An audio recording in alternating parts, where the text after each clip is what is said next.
On this episode of We Bought a Vineyard. People are coming and tasting the wine. We're showing our produce and we're selling loads of wine. This is a very different space, and your head goes to a very different place about what's possible in your life. I got stuck on my leg over the side and slipping. It was frankly a little painful. I said to Henry, I was like, I just hope we've got the energy to sustain this vintage because it's pretty full on already.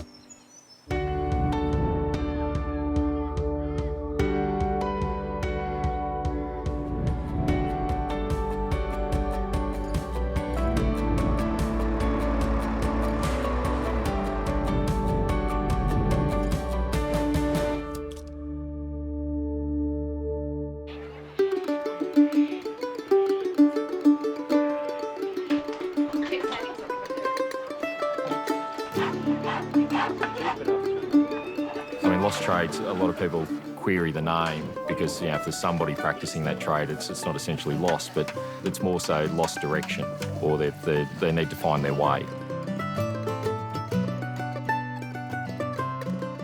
But the fair is about bringing all these people together and being able to showcase them to the general public and illustrate to people that there are still people out there practicing these rare and unusual trades, and very important trades, and we need to support them. We need to understand that unless we do support them and we share this information, that they will actually be, gone and forgotten.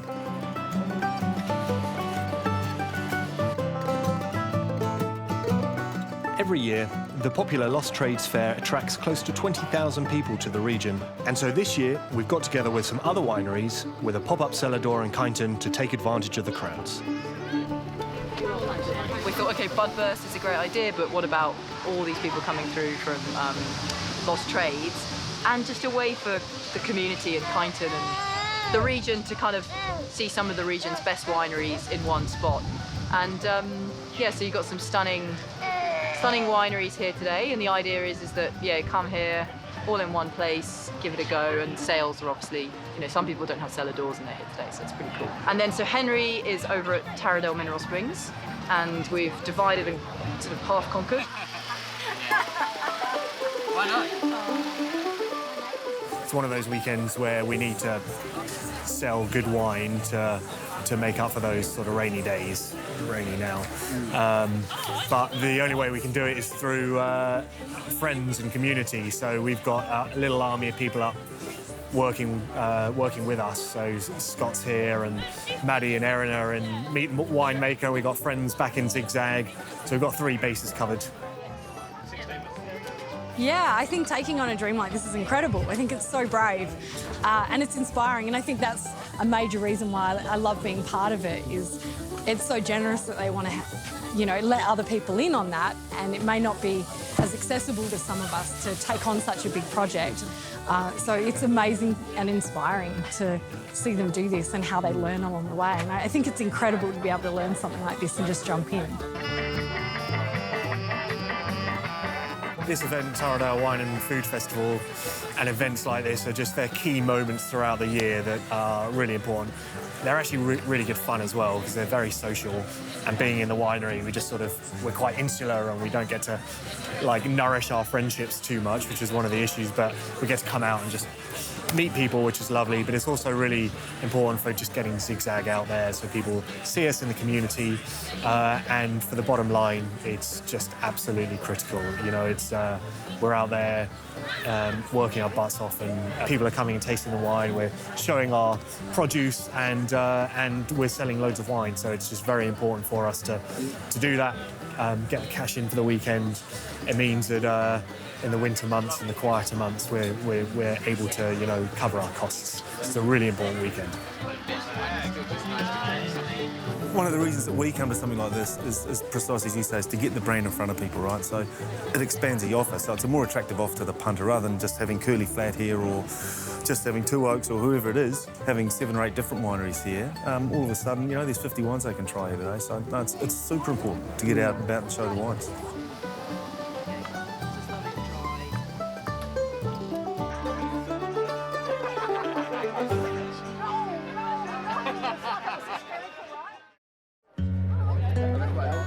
Getting to events like these away from Zigzag Road wouldn't be possible without the help of friends like Jeff, who lives at the back of the property.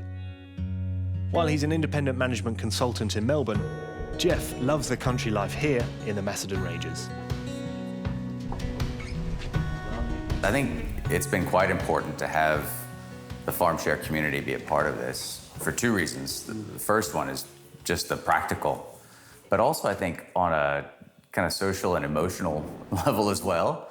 I think it's good for them to feel supported. You know, they're both from the UK, so they don't really have family here to support them on a regular basis. And I think to have people that are willing to pitch in their time and energy to support what they're doing, I'm sure is helpful for them in those kind of dark hours when I'm sure they question themselves in the middle of the night as to whether or not this was a good idea. All right, and then I'll probably just pack these up. So the Cab Merlot, which is what we're tasting now, is one of my favorites.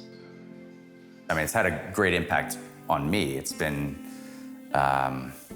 very inspiring to watch them go through this process and accept the risks and kind of push through all the challenges. Yeah.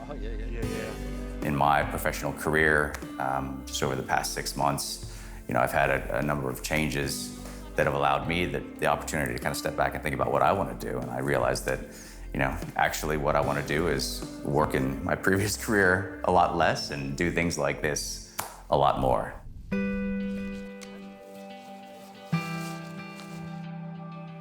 I think just being out here makes very real the opportunity to do something different. You know, just literally being in a very different physical environment, you know, outside of the four walls of a corporate office, flooded with fluorescent light. This is a very different space, and your head goes to a very different place about what's possible in your life. Now 14 months into owning Zigzag Road, Harriet and I have come to a major decision.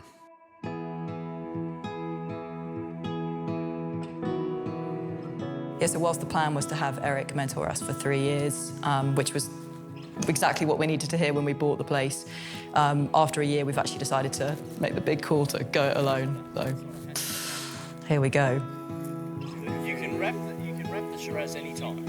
Yeah. There are a couple of reasons for that. The first one is Harriet and I moving towards regenerative, organic practices in the vineyard. Eric's very much a conventional farmer. Even though it's quite low impact here, he still uses chemicals and he's a conventional farmer in essence. So we're much more aligned with people like Gilles Lapalou, Ben Ranken, Mary Cole, looking at soil health and more organic practices. And then the other reason is Harriet and I, we just need to make our own mistakes and we need to be here on our own with other mentors, but not so close to us, make those mistakes and learn from it. I mean, we couldn't have done this without the help of Eric in that first year, and we're really sad to for that to change.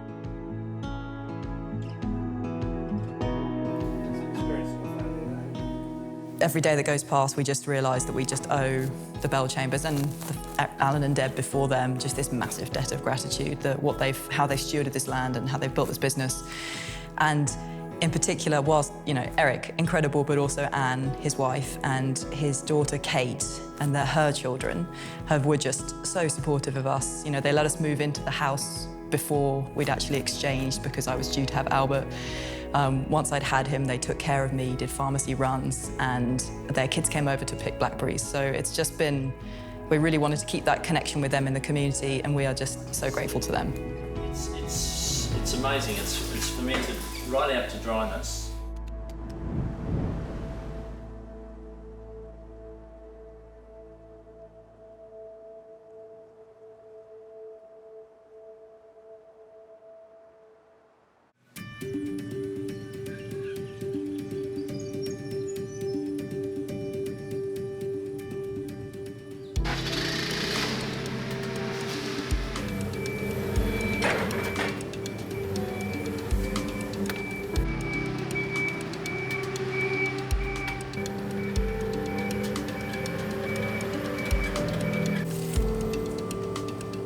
Yeah, so for the last 4 weeks, Henry and I have been doing the job share cellar hand roll at Galli Estate, which is down in Sunbury, so it's about an hour's drive each way. It's incredible because it means we're, neck deep in vintage and learning under Ben Ranken and, just learning so much more than we would if we were just kind of doing it on our own. Got it wrong. But at the same time, the reason why we're doing Galli is we've got to learn, put ourselves on a accelerated learning program, and working under Ben's incredible because not only do you do the work, but he takes time out, even when we're late or, I've driven the forklift like Austin Powers back and forth in one corner. He's still very patient and, but he takes the time to go and explain, whatever different processes or different wines and notes and etc. And so we're just doing the same job every time you're there. You learn heaps.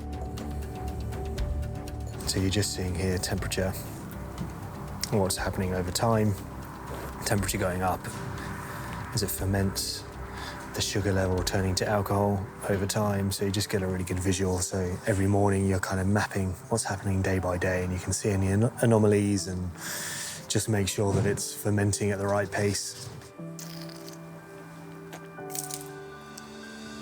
Galli is and has been absolutely invaluable, and working under the mentorship and leadership of Ben, who's one of the best winemakers in the region in Australia, Young Gun of the Year, top 12 winemaker, and very aligned to our philosophy and the direction we want to go. So when the opportunity came up to job share, Harriet 2 days, me 2 days, down at Galli Estate, we jumped at the chance. We're cleaning tanks, moving wine from tank to barrel, barrel to tank, analysing the wine, working out how it's fermenting, tasting the grapes as it comes in, looking at all the different machinery and the de-stemming.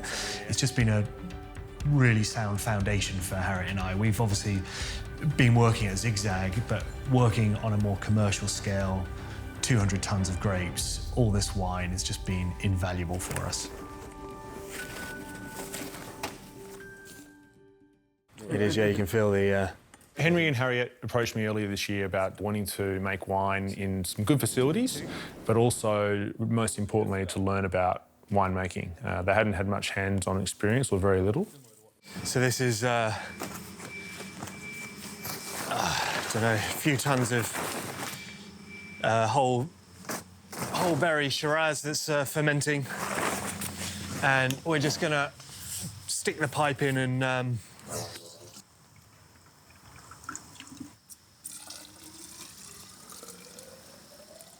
To have them approach, I was more interested in having them come on board because they've got skin in the game.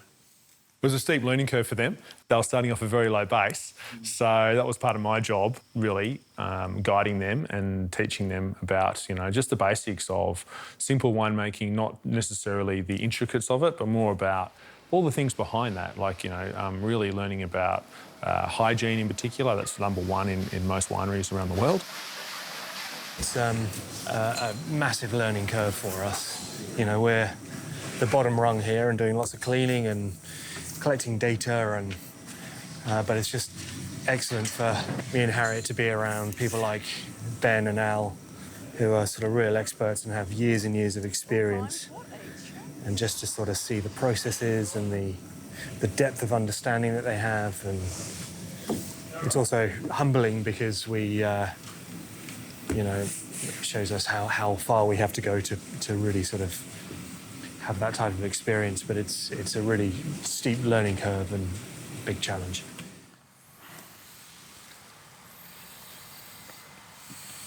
Interesting smell to it. And I really had to be hands-on with them to actually make sure they were all doing the things properly. And you want them to learn good habits from the beginning rather than bad habits and then try and fix them later on. Yeah. So the other thing was we were also had a chat to Harriet and Henry about bringing their own fruit down to Galli, and we were going to help make some of their wine for them as well. It was Pinot Noir and Riesling, so that was really great to guide them through making their own wine. As a result, for the first time in Zigzag's life, we segregated the two plots of Pinot Noir and we fermented them differently, and that was great talking with Henry and Harriet about how those fruit parcels are different. In the past, as they've been blended in the picking process, you never got to see the difference between the young vines and the old vines, but doing the ferments differently and tasting them and processing them slightly different according to the fruit was a great learning experience for them. And I think I hope they continue that in the future, because the 1972 Pinot looks fantastic. So that's really exciting, and the reason looked great too in the way we processed that wine. Submerging the grapes at the top, just underneath, and the juice, or now wine, runs over the top of it. And if you don't do this, you get sort of mould and things growing on top. But it's a nice feeling.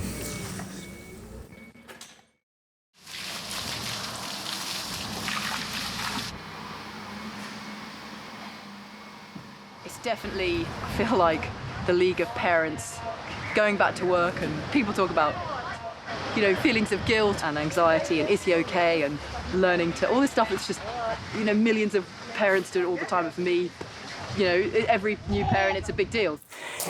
I know, but I need a break. I mean, there's a whole load of guilt we're feeling about what are we doing to Albie? Is this, you know, is this affecting him? It's not. I think it's fine. It's normal stuff. But there's that whole layer going on, and it's just adding a whole load of kind of stress to the situation. It feels like, though, if we can get through this vintage and we can do that, we can learn off Ben and we can learn off Al, the other winemaker there, and we can learn through Galli, and we can learn through making our own wine. We're going to make our Shiraz this year. It's going to be intensive, but it's just going to put a really strong foundation for the future. I got stuck on my leg over the side and slipping. It was frankly a little painful. I just don't want to rest on a certain place. Thanks.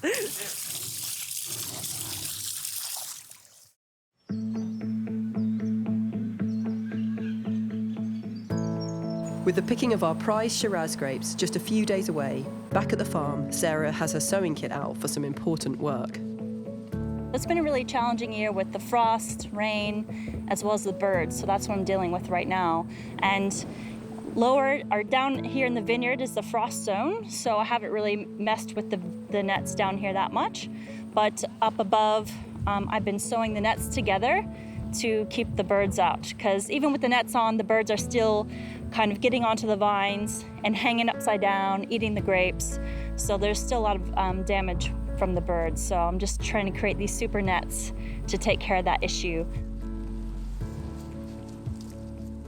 It's really important to salvage what we can, because there is quite a bit of damage from what I'm seeing. So that's the issue. It's a constant battle with the birds. You can see them everywhere. You can see them when you're having lunch, off in the distance, trying to get into the net. So very frustrating. But that's nature, and we're just trying to keep our share of the grapes that we need for the wine. So yeah, it's just a bit of a challenge.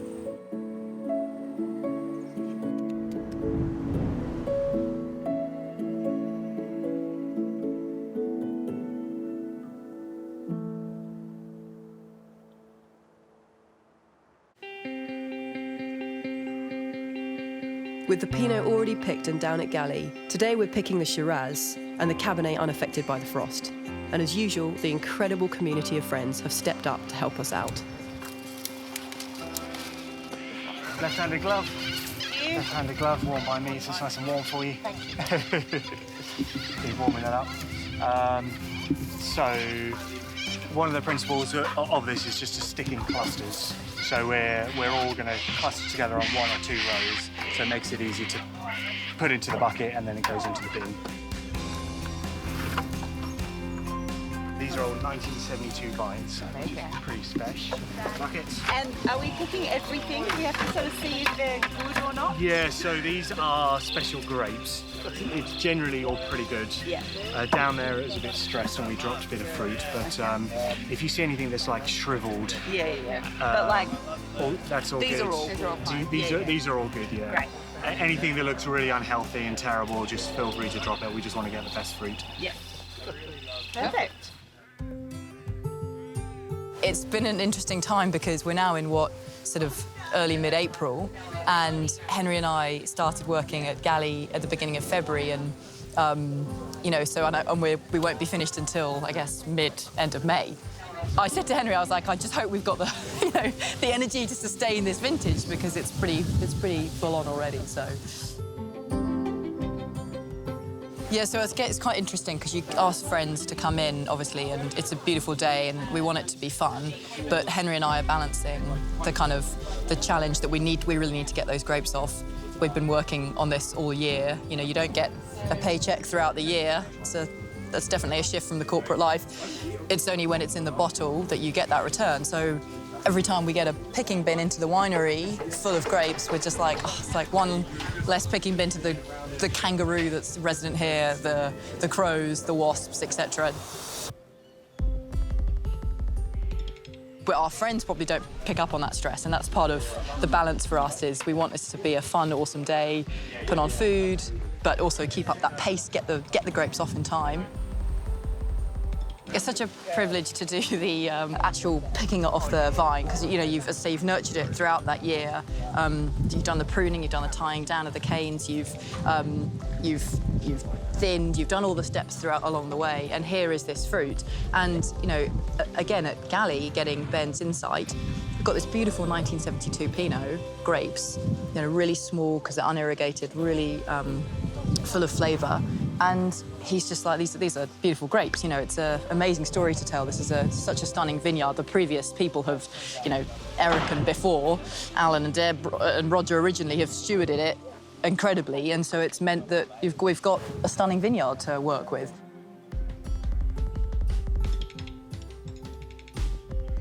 We're just trying out what the wine's going to taste like from really old, established vines. So what we found with the Pinot Noir is fascinating. We did the same thing. The younger stuff is still very nice. The older stuff has got so much depth and character to it that we're quite excited about. That story is part of Zigzag.